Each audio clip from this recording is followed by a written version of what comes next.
يقول: عندما نتحدث عن الردود والتحذير من أهل البدع، أول من يطعن به هو الشيخ ربيع بن هادي المدخلي، فهل من كلمة حق في هذا العالم المجاهد؟ على كل كلمة لا شك. أنا أذكر ولا الشيخ لا شك شيخنا والدنا، يعني هو يقول يا ابني وأنا أقول يا ولدي وأنا أقول يا أبتي، شيخ والدنا، وعشنا معاه سنوات طويلة جدا في المدينة. والله يا أخوان ما رأيت أعظم تثبتا وصبرا على المخالفين من الشيخ ربيع.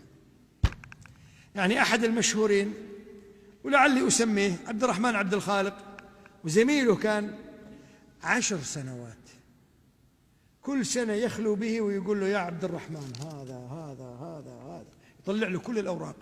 هذاك يقول له خلاص أنا بإذن الله في الطبعة القادمة سأرجع، وما يرجع. سنة ثانية وكل سنة كان عبد الرحمن يجي المدينة والشيخ يدخله ويخلو به. السنة 10 دخلني معه مع بعض الإخوان الكويتيين، قال له يا عبد الرحمن كم سنة وأنا أوريك الملف؟ قال له 10 سنوات. قال لا هذه الآن 10 سنة 9 وهذه 10.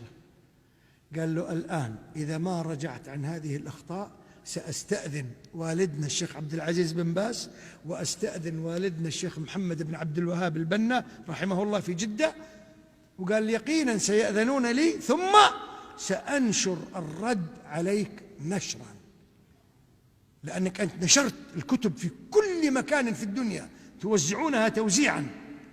قالوا أنا لازم أرد على كل أخطائك هذه، لكن أنا سأستأذن والله. قال له وفعلا قالوا 2 شهر أمهلك، وهذول تلاميذك وأخوانك من الكويت يعرفونك ويعرفون كتبك، وهم أول من جاء ووزع كتبك أيضا هنا اللي هو إحنا كنا في الجامعة الإسلامية.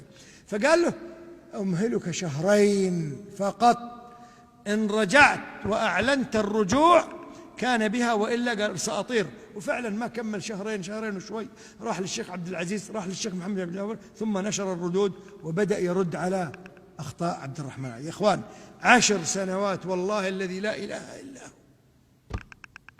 والناس اليوم إيش يقولون هذا لا يكاد يسمع كلمة إلا يروح لا لا لا لا لا، والله ليس هكذا، بل يعني أعظم غيرة منه على السنة والسلفية ما رأينا من أشد، بل تشعر بغيرته وسؤاله عن أحوال السلفيين في الدنيا كلها. هذا كله نعرفه، لكن أقول ما قالته عائشة رضي الله تعالى عنها. دخلوا على عائشة رضي الله تعالى عنها بعض التابعين وقالوا يا أمه، قالت نعم، ألا تسمعين؟ إلى متى تسكتين؟ قالت وما ذاك؟ ألا تسمعين ما يقولونه في أبي بكر وعمر؟ بدأ السب، بدأ يسبون ينتقدون أبا بكر وعمر، جايين متحمس. تعرفون الشباب شباب متحمسين، فماذا قال؟ شوفوا الموقف ونتعلم يا أخوان. فورا قالت لهم وما ذاك؟ شنو الموضوع وشو؟ قالوا أما تسمعين يسبون أبا بكر وعمر، يطعنون في أبي بكر وعمر. على طول الحمد لله، أنا نقول لك يسبون أبو بكر وعمر وأنت تقول الحمد. نعم. قالت الحمد لله الذي أبى إلا أن يجري لهما حسناتهما بعد موتهما.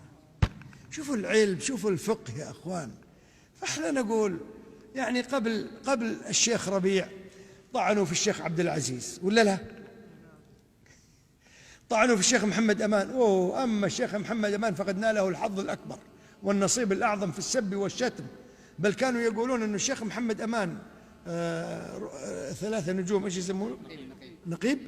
نقيب في المخابرات، والشيخ ربيع أبو خيط واحد، أبو دبورة واحدة. شوفوا التصنيف، والله يا أخوان هذا كله سمعناه وناقشناهم، يعني سبوهم سب لا نظير له. فإحنا نقول الحمد لله. ناس والله إحنا نقول أنتم إذا فيكم القدرة والقوة مؤلفات الشيخ محمد أمان وأشرطة الشيخ محمد أمان تملأ الدنيا، مؤلفات شيخنا الشيخ ربيع تملأ الدنيا. طلعوا منها خطأ في باب الاعتقاد، طلعوا منها خطأ في باب المنهاج، طلعوا منها خطأ في باب السنة. يقدرون؟ والله نتحداهم. لكن إيش يقولون؟ طعن عام، مباحث. إيش المباحث؟ أنا أذكر الشيخ رحمة الله عليه ابن غديان جو وقالوا يقولون أن هذا محمد أمان وما أدري من وهذا مباحث. قال يعني وش يقولون؟ قال يقولون مباحث. قال يعني وش مباحث؟ قال يعني يقولون أنهم مباحث حق الدولة. قال عجيب، وش فيها؟ رحمة الله عليه الله. قالوا في دولة ما فيها مباحث؟ النبي صلى الله عليه وسلم كان يرسل العيون. العيون يعني شنو؟ قال لهم تسمونهم مباحث؟ قال احنا في الشرع نسميهم عيون. المباحث يعني عيون، عيون للحاكم على ايش؟ المجتمع والبلاد والثغور والحدود كلها، يشوفون اي شر يخبرون. قال ضروري. قال اجل لو قامت لكم انتم دولة ما تبي تحطون مباحث؟ الان مثلا هم لو قامت لهم دولة ما بيحطون مباحث؟ ما بيحطون مخابرات؟ هذه مسكوا مصر الآن صحيح؟ ألغوا المباحث، ألغوا المخابرات، ما ألغوا، بالعكس راح إيش؟ يزيدونها لا شك. ما في مانع.